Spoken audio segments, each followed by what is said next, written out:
चलिए बेटा, एक बार फिर शुरू करते हैं। वीडियो बंद हो गई थी। ये फॉर्मेट है और क्वेश्चन नंबर कौन सा है? 34। क्वेश्चन नंबर 34 एनएसजी वाला क्वेश्चन है। ध्यान से एक बार दोबारा समझना। एनएसजी 3 पार्टनर है, उनका ऑलरेडी रेशियो दे रखा है 2:3:5। हमने सबसे पहले उनकी बैलेंस शीट लिखी और लायबिलिटी में दिए गए जनरल रिजर्व को हमने डिस्ट्रीब्यूट कर दिया क्रेडिट साइड। जनरल रिजर्व से कैपिटल बढ़ती है और कैपिटल बढ़ना क्रेडिट साइड आता है। फिर हमने देखा एसेट साइड में एक आइटम है लॉस, प्रॉफिट एंड लॉस के नाम से दे रखा है, वो लॉस ही होता है। उसे हमने डेबिट साइड एडजस्ट किया क्योंकि लॉस से कैपिटल कम होती है और कैपिटल कम होना डेबिट साइड आता है। इसके हम पॉइंट नंबर फर्स्ट पाए। पॉइंट नंबर फर्स्ट से पहले दे रखा है कि जी जो है, जो एनएसजी में जो जी पार्टनर है वो बिजनेस से क्या कर रहा है? रिटायर ले रहा है, मतलब वो बिजनेस से जा रहा है। ठीक है। और जब जब कोई बंदा जाता है आता है तो रिकॉन्स्टिट्यूशन होते हैं और रिकॉन्स्टिट्यूशन के टाइम पे कुछ लॉसेस और फायदे भी होते हैं। तो हमने देखा फर्स्ट पॉइंट में हमें कुछ ऐसा एडजस्टमेंट दे रखा है जहां हमें लॉस हुआ है। कैसे? बेटा हमारे पास ऑलरेडी डेटर्स हैं। कितने बेटा? हमारे पास ऑलरेडी डेटर्स कितने हैं? 1,35,000। आप बैलेंस शीट में देख पा रहे होंगे। और हमारे पास उसी टाइम पे हमारे पास रिजर्व भी है, प्रोविजन फॉर डाउटफुल डेट। कितना? 15,000। बेटा ये वो पैसा है जो मार्केट से हमें डेटर से लेना है और ये हमारा प्रोविजन है, हमारा गुल्लक है। मैं गुल्लक बोलता हूँ इसको अपने लैंग्वेज में, जो गुल्लक आपके लॉस से आपको बचाएगा। ठीक है। तो आपको बैड डेट्स वाले नुकसान से कौन बचाएगा? पीएफडीडी। और कितने रुपए उसमें? 15,000। तभी आपको पता चला फर्स्ट पॉइंट पढ़कर कि बैड डेट्स हुए हैं हमारे। देखो आप पढ़ लो एक बार। Debtors of 6,000 will be return off as a bad debt. कि डेटर्स में से 6,000 रुपए बैड डेट्स हो गए हैं। तो बेटा 1,35,000 जो आपको मार्केट से लेने थे उनमें 6 क्या हो गया? अब खत्म हो गए ना। तो क्या अभी भी आप 1,35,000 मार्केट से लोगे? कितने लोगे? 129। हाँ है ना। अभी आपको मार्केट से कितने पैसे मिलेंगे? 129,000। ठीक है। बेटा 6,000 का जो लॉस हुआ है उसे आप यहाँ दिखा सकते हो। सभी नुकसान और फायदे इसी अकाउंट में आते हैं। कौन सा नाम क्या इसका? ये हमने कहां से पढ़ा है? थर्ड चैप्टर से। Change in profit share chapter. फिर आए हम कहां पे? एडमिशन में। ये भी वहां भी यही था, वहां पे एग्जैक्ट यही पॉइंट भी था। ये पॉइंट भी हम एडमिशन पढ़ चुके हैं। और फिर से कहां आ चुका है? रिटायरमेंट में। बेटा ये लॉस आप डेबिट साइड दिखा सकते थे पर नहीं दिखाओगे, क्यों? ये लॉस तो है, लॉस में आ जाएगा, लेकिन इसी लॉस को बचाने के लिए आपके पास ऑलरेडी क्या है? क्या पीएफडीडी में इतना अमाउंट है जो आपको बचा सके? बिल्कुल। लॉस कितना हुआ है? पीएफडीडी में कितना है? हो जाए कवर आराम से। कवर होने के बाद भी आपको लॉस हुआ क्या? तो सारा कवर हो जाएगा ना। अब बताओ आपके डेटर्स कितने बचे थे बेटा? 129। क्या गुल्लक में अभी भी 15 बचे हैं? कितने बचे होंगे? बहुत बढ़िया। कितने माइनस करना है इसमें से? क्यों सही में आया? क्यों माइनस किया? अब बच्चों को कंफ्यूजन रहता है कि यार यहाँ से माइनस कर रहे हो, यहाँ से माइनस कर रहे हो। लॉजिक ये कहता है बेटा यहाँ से मैं इसलिए माइनस कर रहा हूँ क्योंकि मुझे पता है मार्केट से मुझे 135 नहीं मिलेंगे। मिलेंगे क्या? 130 मिलेंगे मार्केट से। इसलिए मुझे मार्केट से कितने रुपए मिलेंगे वो लिखने के लिए मुझे 6 माइनस करने पड़े। और मुझे ये भी पता है कि मेरे जो रिजर्व है, गुल्लक है, अब उसमें भी उतना पैसा नहीं बचा हो क्योंकि मैंने उसमें से कुछ पैसे निकाल लिए अपने लॉस को कवर करने के लिए, इसलिए यहाँ से माइनस किया। क्या मुझे इस पूरे में अभी भी लॉस हो रहा है क्या? नहीं, लॉस हुआ था, वो लॉस कवर हो गया। ठीक है। लॉस कवर हो गया। अब आगे कुछ लिखा है, यहीं तक खत्म है? आगे कुछ लिखा है? अगर यहीं तक खत्म है, रुक जाओ रुक जाओ रुक जाओ। अगर यहीं तक खत्म है तो आप सीधा बैलेंस शीट में जाना, लिखना डेटर्स। बताओ कौन सी अमाउंट लिखोगे डेटर्स में? 129 माइनस पीएफडीडी। कौन सी अमाउंट? सब नई वाली। 129 माइनस 9,000 कितना जाएगा? 1,20,000 हो जाएगा बाहर। लेकिन आगे पॉइंट नहीं है तो करना है ऐसा, पर आगे पॉइंट है ना। क्या लिखा है देखो आगे। आगे लिखा है कि बेटा प्रोविजन आपको 5% का मेंटेन करना है। ये 5% मेंटेन मतलब क्या होता है? बेटा प्रोविजन हमेशा ना डेटर्स के परसेंटेज में बनता है। जो प्रोविजन बना रखा है ना, किस पे बनता है? हमेशा डेटर्स के ऊपर लगता है हमेशा। और इसने अभी तुरंत बोला कि आपको कितना बना? 5% मेंटेन रखना है। मेंटेन मतलब आपके गुल्लक में हमेशा डेटर्स का 5% रहना चाहिए। डेटर्स कितने हैं हमारे पास? 129,000। 129,000 का 5% कितना होता है बेटा बताऊं? कितना होता है? 6,400।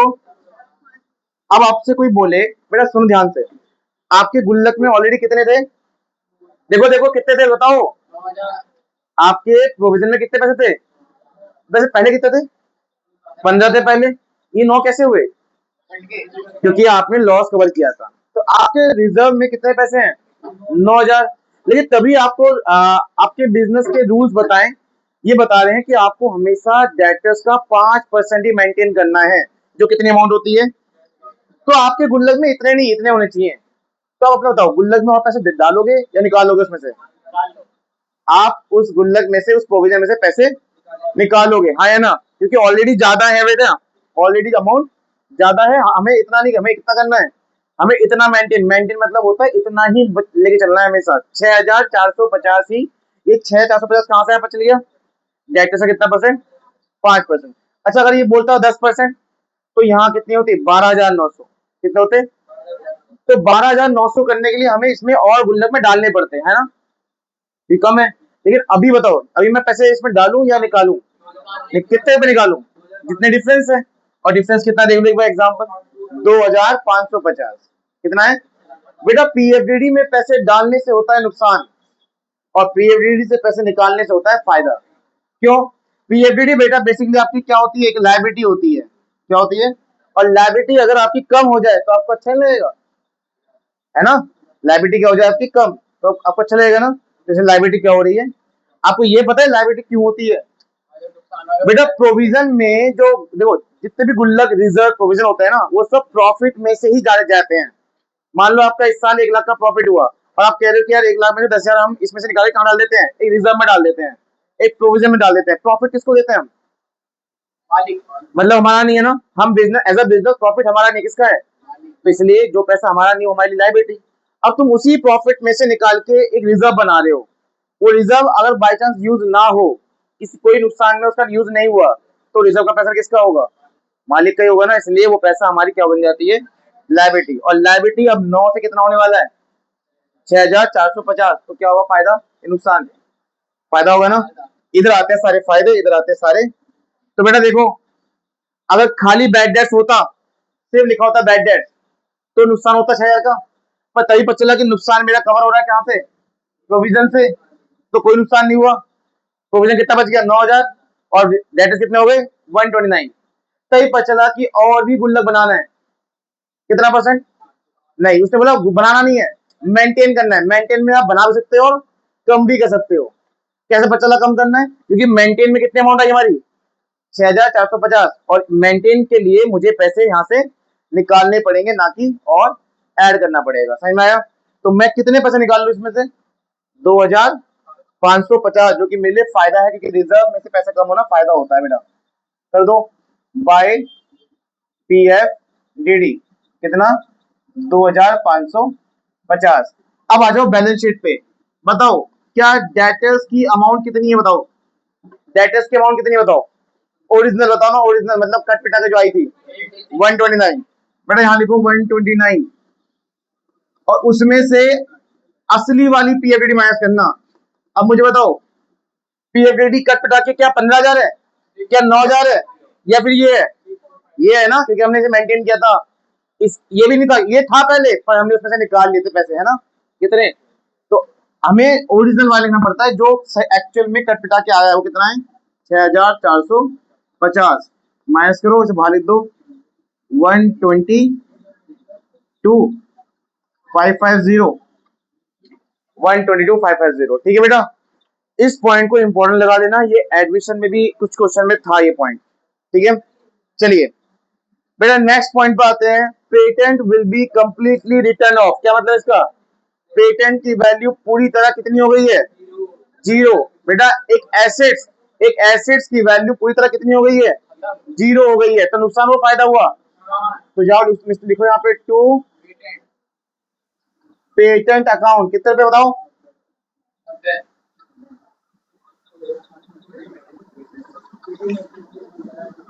टू पेटेंट अकाउंट कितने रुपए, 90,000। अब बैलेंस शीट में लिखूंगा पेटेंट फिर, क्योंकि वो तो जीरो हो गया, अब उसकी कोई वैल्यू नहीं है, तो मत लिखो फिर।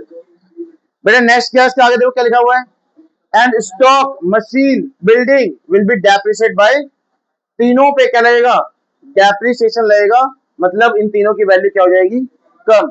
कितना परसेंट बेटा, 5%। बेटा तीनों की वैल्यू कम होगी तो फिर से नुकसान हुआ, किस किस में, स्टॉक में भी और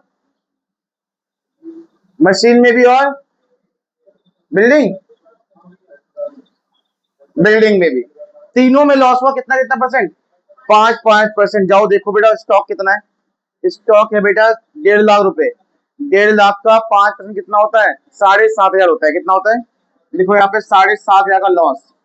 उसके बाद मशीन, मशीन का ओरिजिनल वैल्यू कितना है? 4.5 लाख। 4.5 लाख 5 होता है 22,500। कितना होता है? 22,500। फिर है बिल्डिंग, बिल्डिंग की वैल्यू कितनी है? 3 लाख। 3 लाख का 5% होता है 15,000। हाँ जी बेटा, इन तीनों एसेट्स की वैल्यू को कम करके यहाँ लिख दो। जो ओरिजिनल थी उसमें से तीनों का कर दो माइनस। सबसे पहले लिखो किसकी? स्टॉक की वैल्यू थी आई थिंक कितनी? 1.5 लाख।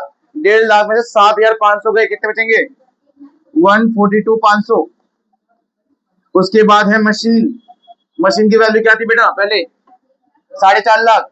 4.5 लाख का 22,500 कम कर दो, 4,27,500, है ना? है ना? अरे ये उसके बाद बिल्डिंग, बिल्डिंग की वैल्यू कितनी? 3 लाख थी, तो बिल्डिंग की वैल्यू 2,85,000। बेटा ये सब हम पहले कर चुके हैं, सब कुछ, हम कुछ भी नया नहीं है, अभी तक कुछ भी नया है, सब एडमिशन चैप्टर में हो चुका है। एडमिशन छोड़ो, उसमें हो गया थर्ड चैप्टर में। चलो इसके बाद क्या लिखा बेटा? एक अनरिकॉर्डेड क्रेडिटर्स 30,000 रुपए टेकन ऑन अकाउंट। बताइए इसका मतलब क्या है? नुकसान है ये? प्रॉफिट है ये फायदा नुकसान है बेटा? नुकसान कैसे? क्रेडिटर अकाउंट में लिखो मतलब क्रेडिटर की वैल्यू बढ़ेगी, आपकी लायबिलिटी वैल्यू बढ़ेगी। कैसा लगेगा आपको? बोला लगेगा ना, क्योंकि आपको नुकसान हो रहा है। बेटा क्रेडिटर को अकाउंट मतलब पहले से रिकॉर्ड नहीं था, अब रिकॉर्ड करना है, तो इससे वैल्यू बढ़ेगी। और क्रेडिटर लायबिलिटी है, लायबिलिटी वैल्यू बढ़ने से नुकसान होता है। ठीक है, क्रेडिटर कितने हैं? पहले पहले कितने थे? 165, अब कितने बढ़ गए हैं? 30,000। तो बेटा जितना नुकसान हुआ उसे लिख दो, और यहां लिखो क्रेडिटर कितना था पहले? 165 में 30,000 जोड़ दो, कितने जाएंगे? 195। समझ में आया ये वाला पॉइंट? पहले कितने थे? 165, 30,000 बढ़ गए, कितने हो गए? 195 हो गए। ठीक है, चलिए बेटा उसके बाद हेलो, नए पार्टनर रहे कौन कौन? देखो 3 पार्टनर थे, चला कौन गया? जी चला गया, बचे कौन? बेटा एनएस का ऑलरेडी, ठीक है, एनएस का ऑलरेडी क्या दे रखा है? ऑलरेडी क्या दे रखा है? New ratio. तो देखो पिटाई करूंगा तेरी बहुत गंदी।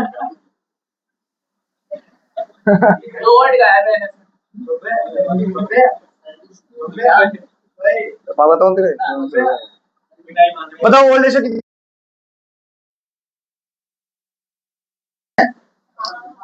लास्ट में दे रखा है, चलो करेंगे।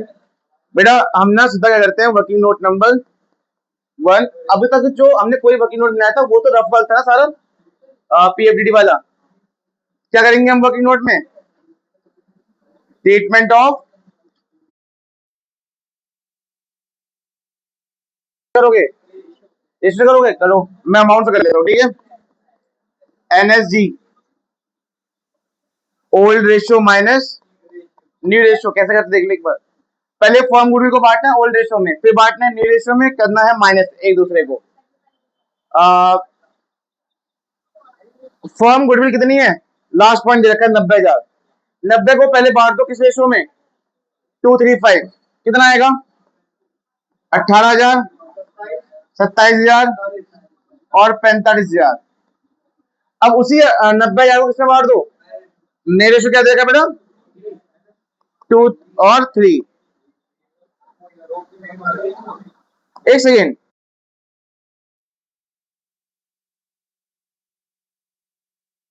हो जाता है आराम से। पता है क्यों? सुनो सुनो, देखो देखो देखो देखो देखो, पहले रेशियो क्या था? 235, कौन चला गया? तो नए रेशियो क्या बन गया? 2 2 3, वही दे रखा है नया रेशियो। और ऐसे टाइम पे गेन रेशियो क्या हो जाता है? 2 3 हो जाता है ना। तो यही गेन है और यही न्यू है। तो हम ना बिना इसे करे भी कर सकते हैं। कैसे? पहले मैं ये कराता हूँ, फिर शॉर्ट तरीके बताता हूँ। ठीक है, पहले ये कर लो एक बार फिर भी। इसका कितना आएगा? 36,000 और इसका 54,000, माइनस करते हैं तो यहाँ आएगा माइनस का 18,000 माइनस के 27,000 और प्लस का 45,000। बेटा ये रिप्रेजेंट करता है गेन सेक्रीफाइस को और ये करता है गेन को। पैसा जी को मिलेगा कितना? 45,000 मिलेंगे। कौन कौन देने वाला है? एन और एस देने वाले हैं 18 और 27,000। बहुत पिटेगा तो बहुत पिटेगा। देख कैसे करना है। सबसे पहले जी को पैसा मिलेगा। जी को क्या मिलेगा? कितना मिलेगा? पर ये 45 दो टुकड़े में मिलेंगे, दो टुकड़े में। पहले कौन देगा? 18,000। फिर कौन देगा? दूसरा पार्टनर कितना? तो मिल गया उसको 45। मिल गए बेटा। जो देगा उसका नाम लिख दो। पहले बाय एन कैपिटल अकाउंट और बाय एफ कैपिटल अकाउंट। ठीक है। जिसको पैसा मिला उसे क्रेडिट में और जिसने दिया उसका नाम आ जाता है। ठीक है। पैसा किसको मिला? फिर से बोलो। जी को मिला। ठीक है। कितने कितने? पूरे 45,000 कैसे मिले? दो टुकड़ों में, 18 और 27 में। जिसने दिया उसका नाम आ गया। वो नाम आता है एन कैपिटल अकाउंट और एस कैपिटल अकाउंट। बात ये है जिसने पैसा दिया है उसी के पैसे तो कम हो जाएंगे। किसने पैसा दिया? ये एन ने। तो एन के अकाउंट से पैसे कटेंगे कितने रुपए? और एस के अकाउंट से भी। पर इन दोनों ने किसको पैसा दिया था? उनका नाम आएगा। तो टू। बस यही चीज है जो एडमिशन और रिटायरमेंट में अलग है। वहां प्रीमियम की बात होती है और यहाँ ट्रीटमेंट ऑफ गुडविल की बात होती है। अब बात यह है कि क्या आप इसको बिना ऐसे भी कर सकते थे? हाँ ये जल्दी में हो सकता था। कैसे बताता हूँ बेटा। बेटा पहले ये बताओ, यही न्यू है ना, और यही क्या हो जाएगा? गेन। जब क्वेश्चन में न्यू रेशो है वो भी वही वाला जो हमारे तरफ से वही निकलता। क्या था रेशो? 2:3। अगर ये यहाँ से हटा दो, यहाँ से इसे यहाँ से हटा दो, जो पार्टनर गया तो क्या बचेगा? नया रेशो यही तो है। ऐसे टाइम पर गेन रेशो भी क्या हो जाएगा? 2:3। अब देखो यहाँ पे मैं इसके बिना भी कर सकता हूँ। कैसे? देखो सबसे पहले बस इतना पता लगा लो कि जो पार्टनर जा रहा है उसका शेयर कितना है। हाँ मैंने बताया था स्टार्टिंग में कि जलेंटी भी करेंगे हम क्वेश्चन के बाद। प्रैक्टिस प्रैक्टिस बेटा।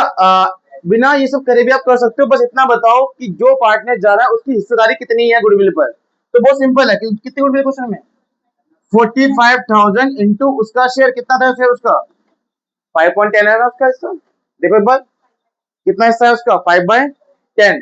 तो बेटा ये कितना हो जाएगा? 22,000। कितना हो जाएगा? 22,500। नहीं गुडविल 45 है। गुडविल बता रहे हो। गुडविल 90,000। 90 का 5 अपॉन 10 कितना आएगा? तो बेटा जी का जो शेयर ऑफ गुडविल है कितना है वो, और यही 45 2 और 3 में बांट दो क्योंकि यही तो गेन रेशियो है। तो यही अमाउंट आने वाली है। तो ये सब करे बिना भी हो जाता। ठीक है। और ये तभी होता है जब ओल्ड रेशियो नए रेशियो क्या बन जाता है? Gain ratio.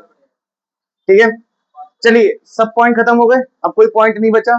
बैलेंस शीट में जो आइटम है उसे एज इट इज लिख दो जो नहीं छेड़े गए थे। सबसे पहले बेटा कैश। मुझे बताओ कैश में कोई लेन देन होगा कुछ?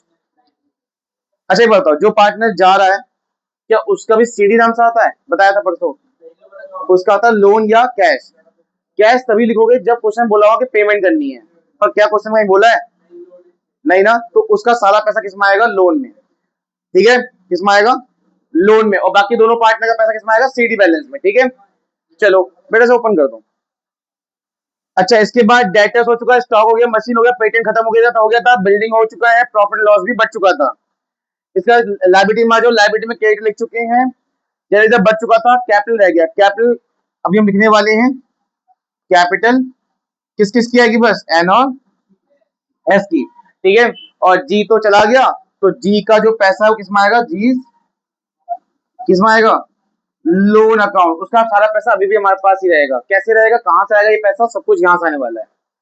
क्वेश्चन खत्म हो चुका है। अब सिर्फ क्या होगा? हमारा कैलकुलेशन होगा कि किधर कितना आ रहा है। ठीक है। सबसे पहले मुझे लग रहा है यहाँ पे लॉस होगा ना। लॉस है। क्वेश्चन देखो, आंसर देखो एक बार। बेटा इस क्वेश्चन में लॉस हो रहा है तो लॉस एडजस्टेड बाय लॉस। ये लॉस कैसे आता है सुन लो स्टूडेंट।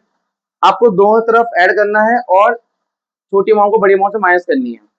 छोटी अमाउंट इधर है, बड़ी अमाउंट इधर है, तो माइनस किया तो इधर बैलेंस आ रहा है। इधर बैलेंस है तो लॉस है। ठीक है। क्योंकि इतने सारे नुकसान हुए थे और एक अकेला फायदा था। तो यहाँ क्या हुआ? लॉस। कितने लॉस हुआ बेटा? बताना फिर से। 162 500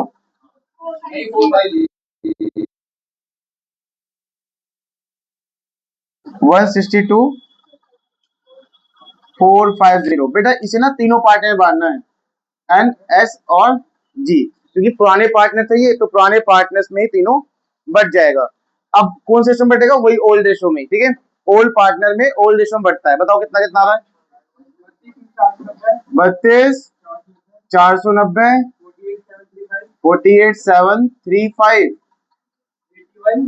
81,225। तो बताएगा मुझे ये कहाँ जाने वाला है? Credit side, debit side? क्यों डेबिट साइड? क्यों? क्योंकि लॉस है, लॉस से कैपिटल कम होती है। जैसे यहाँ पता है जो लॉस बढ़ा था यहाँ पे हमने, तो लॉस से क्या होती है? कैपिटल कम होती है, इसलिए डेबिट साइड आता है। ठीक है, तो टू कौन किस नाम से, जिस अकाउंट से आ रहा है ये, कौन सा अकाउंट? Revaluation account 32,490, 48,735, 81,225। बेटा अब तुम्हें आता होगा बैलेंस सीडी निकालना, पर फिर से बता देता हूँ। लिखो यहाँ टू बैलेंस सीडी, पर सीडी बैलेंस में किसका निकालोगे? एन का और एस का, ठीक है, जी का नहीं। जी का भी निकालना है, पर किस नाम से आएगा वो? बोलो, जी लोन अकाउंट, क्योंकि ये पार्टनर हमारा नहीं रहा अब, ठीक है। अब ये पार्टनर नहीं रहा है हमारा, है पर्सन, मरा नहीं है। नेक्स्ट चैप्टर आएगा मरने वाला, डेथ में, ठीक है, उसमें आता है कुछ और नाम। अभी वो मरा नहीं है, अभी वो हमारा मालिक भी नहीं है, तो ये एक पर्सन हमारा अलग हो गया है ना, तो इसका पैसा हमारे लिए अभी भी हमारे पास है, तो ये किस नाम से आएगा? चलिए दोनों का सीडी यहाँ लिख देना प्लस के बाहर, और यहाँ का जो बैलेंस आएगा लोन, वो भी कहाँ आएगा? लाइबिलिटी में। रही बात कैश की, बेटा और कोई भी ट्रांजेक्शन कैश में हुआ नहीं है, तो कैश का जो बैलेंस क्वेश्चन में है वही लिख दो। कितना? 1,20,000। हाँ जी आदित्य, अगर हम इसकी पेमेंट करते जी की, तो क्या कैश में 1,20,000 ही होता या कम या ज्यादा हो जाता? तुझे क्या पता?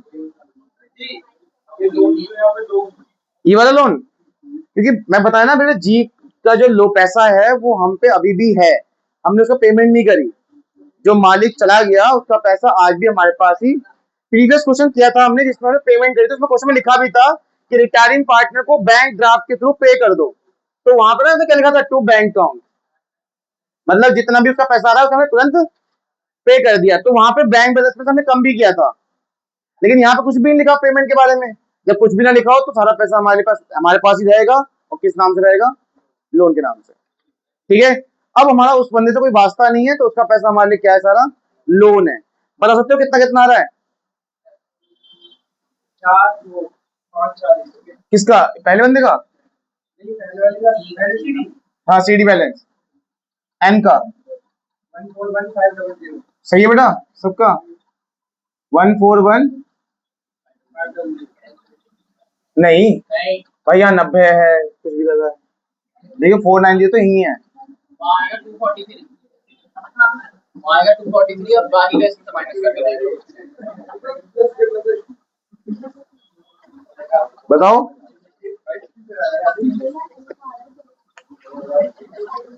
177,510 ठीक है। एस का, अच्छा किसी का लोन निकाला, लोन का पैसा निकाला है, वो कितना आया? 275 रुपए। तो बेटा चलो एक का सही आ गया, 4,21,275 रुपए। बेटा ये लोन जो निकाला है तुमने, इस जैसे सीढ़ी निकालते हो वैसे निकालोगे, और इसका पैसा कहाँ भेजोगे? लाइबिलिटी में। 4,21,275।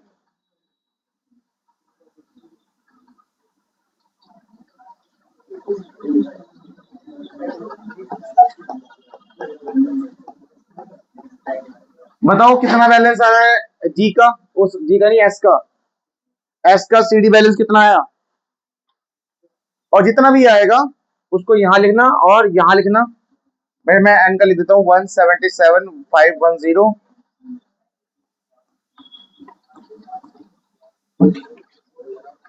कितना आया? 3,00,000। ये रहा है। दूसरे पार्टनर का बैलेंस कितना आ रहा है?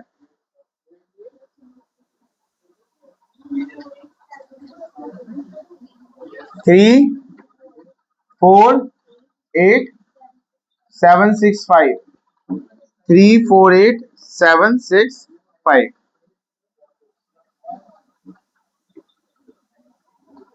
57।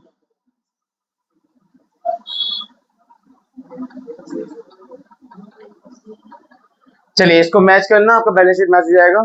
अब फटाफट से एक काम करो, जल्दी से इसकी जर्नल एंट्री शुरू कर दो। मेन चीज तो यही पूछी गई थी ना, जर्नल एंट्री। जर्नल एंट्री कर ले, बता दो ना बेटा। पहली एंट्री, नहीं नहीं रुको बेटा, पहली एंट्री क्या होने वाली है? कोई बात नहीं, कोई बात नहीं, आप कर लेना बाद में।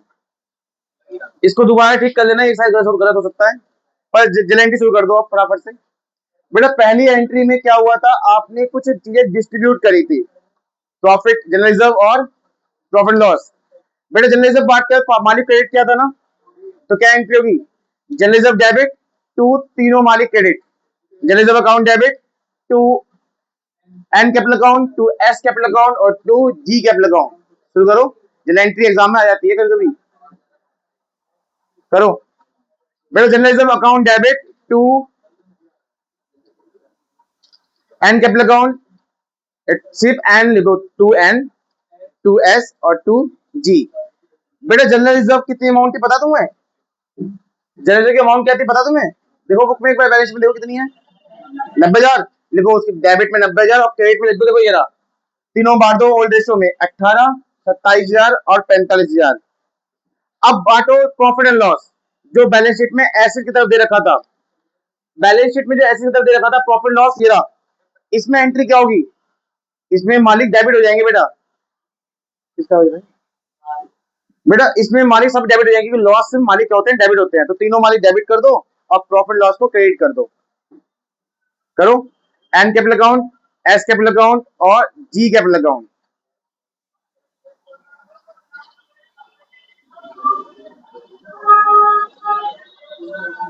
एन, एस और G, to profit loss account. Profit loss account में कितना बैलेंस था बेटा? क्रेडिट कर दो 75, क्रेडिट कर दो प्रॉफिट लॉस के आगे, और डेबिट में कर दो तीनों को ओल्ड रेशियो में, 15, 22,500 और 37,500। तीनों मालिक डेबिट में ये अमाउंट, और टू प्रॉफिट लॉस में 75,000। हो गया? इसके बाद बेटा हम गए थे, आपको याद है पीएफडीडी वाला पॉइंट? याद आया? पीएफडीडी में सबसे पहले हमारा नुकसान हुआ था बैड डेट्स का, हुआ था ना। हम पहले नुकसान की एंट्री करते हैं, फिर नुकसान को कवर करने की एंट्री करेंगे। कवर कहां से किया था? पीएफडीडी से। फिर हमने पीएफडीडी जो कम किया था उसकी भी एंट्री होगी। तो चलिए सबसे पहले बैड डेट्स हुआ था उसकी एंट्री करते हैं, और बैड डेट्स डेटर्स से होते हैं। बैड डेट्स नुकसान होते हैं और डेटर्स क्रेडिट होते हैं। लिखो, मतलब क्रेडिट तब होते हैं जब नुकसान होता है हमें। तो bad debts account debit to debtors account. कितना बैड डेट्स हुआ था याद है? 6 का नुकसान हुआ था बैड डेट्स का। फिर दो, bad debts account debit to debtors. यहाँ प्रीवियस अकाउंट नहीं आया ना, क्यों नहीं आया? क्योंकि वहां भी नहीं हुआ था उस टाइम पे भी। ठीक है, bad debts account debit to debtors कितने रुपए? 6,000।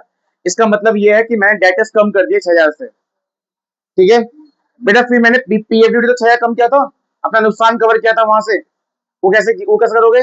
पीएफडीडी डेबिट टू बैड डेट्स। जो बैड डेट्स ऊपर नुकसान हुआ, उस नुकसान को कवर कहां से किया? पीएफडीडी से। तो वो ऊपर डेबिट है और नीचे क्रेडिट हो जाएगा। तो एंट्री बनेगी पीएफडीडी डेबिट टू बैड डेट्स, कि आपने पीएफडीडी से कवर किया अपना बैड डेट्स। कितना? वही सेम 6,000 रुपए। ठीक है, 6,000 रुपए आपने कवर कर लिए, इतना कवर। फिर आपने फिर क्वेश्चन बोला कि आप मेंटेन करो। मेंटेन में कम किए थे बढ़ाए थे हमने? याद करो, कम किए थे ना। कितने कम किए थे बेटा? यार देखो, पीएफडीडी कितना कम किया था। और पीएफडीडी कम करने से क्या होता है? फायदा। और फायदे में रिवोल्यूशन अकाउंट कहाँ था? क्रेडिट में, याद है? और नुकसान में कहाँ था? रिवोल्यूशन अकाउंट डेबिट में। तो इसकी एंट्री क्या होगी? PFD debit to revolution account. PFD debit to revolution account. देखो ये रहा, पीएफडी डेबिट, और अकाउंट का नाम क्या है? Revolution account. ठीक है, 2,250 से। इसके बाद बेटा फटाफट से जल्दी से ये सारे नुकसान की एंट्री कर लो। रिवोल्यूशन अकाउंट डेबिट एक साथ कर लो, एक साथ ही। Revaluation account debit to patent, to stock, to machine, to building, to creditors. एक साथ सारे नुकसान दिखा दो। आप दिखा सकते हो एक एंट्री में। जल्दी करो, लाइट चली गई है।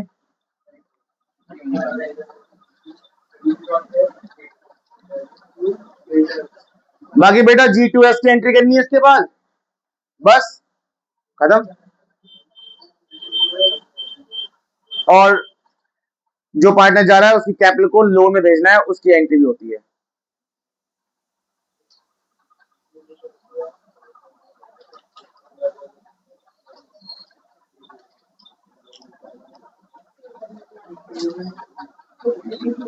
हाँ, revaluation account debit to patent to stock account to machine account to building account और टू क्रेडिटर, जितने भी नाम लिखे हैं उनके आगे उनके अमाउंट लिख देना और इनको प्लस करके रिवोल्यूशन में डेबिट पे प्लस कर देना। रिवोल्यूशन अकाउंट डेबिट करना 165,000 आ रहा है, 165। बेटा इसकी बात करो G2S की एंट्री, G2S की एंट्री याद है, किसको पैसा मिला था, किसको पैसा मिला था उसे हम क्या, हाँ क्या, वो हम अच्छा लॉस, ये वाला जो लॉस हुआ यहाँ पे, बेटा ये जो लॉस हुआ था ना, ये वाला लॉस, उसकी एंट्री तो करनी है। लॉस में मालिक डेबिट हो जाते हैं, तो तीनों मालिक डेबिट टू रिवोल्यूशन अकाउंट, तीनों मालिक डेबिट टू रिवोल्यूशन अकाउंट, तीनों मालिक के आगे अमाउंट जाएगी वो ऑलरेडी लिख रखी है आपने। अभी तो और एंट्री है, G2S की एंट्री है, इसके बाद कौन सी एंट्री है, हाँ 2 एंट्री और है बस, कर लिया। तीनों मालिक डेबिट टू रिवोल्यूशन अकाउंट, तीनों मालिक के आगे ये अमाउंट और रिवोल्यूशन के आगे 162 कर दो बेटा, 162 450। इसके बाद G2S की एंट्री करो।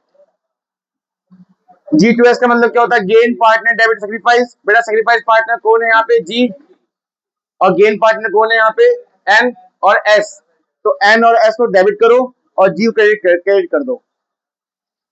N capital account, S capital account to G capital account, N capital account के आगे 18,000 रुपए, S कैपिटल अकाउंट के आगे 27,000 रुपए और टू G कैपिटल अकाउंट के आगे 45,000 रुपीज। ये कौन सी एंट्री है, G2S, ट्रीटमेंट ऑफ गुडविल की एंट्री। और लास्ट में बेटा लास्ट एंट्री है जब आपने उस मालिक के पैसे को कहां भेजा, लोन में भेजा था, कौन है वो, तो G कैपिटल अकाउंट डेबिट, क्योंकि मालिक कैपिटल खत्म होने वाली है और पैसा कहां जाने वाला है, लोन में, तो G capital account debit to G loan account, खत्म।